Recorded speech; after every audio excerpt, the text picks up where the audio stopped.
Sure. natawagan si US President Donald Trump sa mga partner nations daw po na tumulong daw po sa pag-escort ng mga tankers daw po na Amara sa Strait of Hormuz. Sa Philippines po kasi Wala tayong capability na mag-escort sa amin, Muten academic yun eh. Wala tayong capability na mag-escort. Ngunit, lahat ng bagay na makakatulong, lalo na mag-escalate, kasi ang nalalagay sa panganib yung Filipino seafarers natin at saka yung mga OFW natin. Lahat ng moves na mag-escalate ito, lalo na yung mga indiscriminate na attack,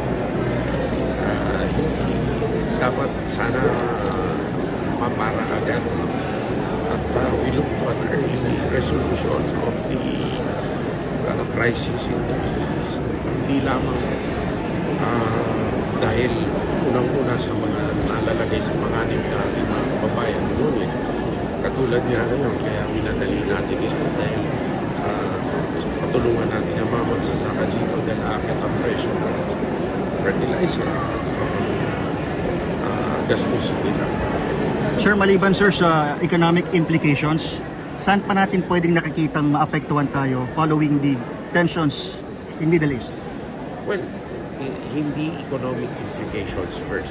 First, it's Filipino lives. Secondly, hindi lang ito nasa mga host countries, kundi nasa mga barko. Secondly, international trade. Yung ating fuel supply, fertilizer supply. Thirdly, baka ito ay kaya pinamatayan din natin ng mabuti, magbunga ng terorismo. So, yun ang mga pwedeng mga implikasyon na nakikita natin. Sir, last na sir. stages po recently ng Chinese embassy against government officials po. Nakikita po natin tuloy-tuloy po yung ito.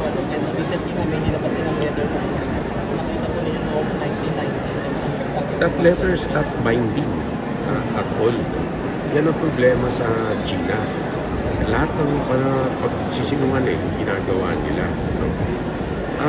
Ngayon, yung mga pagbanat nila sa mga government officials, gawa na meron tayong freedom of speech na hindi ginagalang sa kanilang bansa. No? At eto, sa tingin ko, kung ito ay ang pakay dito ay umakit ng Pilipino na baliktad na nangyayari. Kasi ang problema nila, kinakausap nila ang sarili nilang mga kababayan upang ipakita na malakas sila.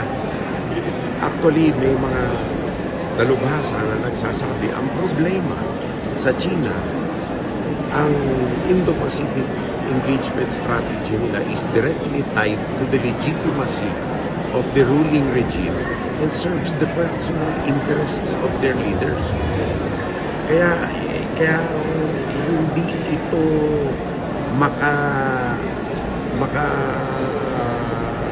makabatas, ano?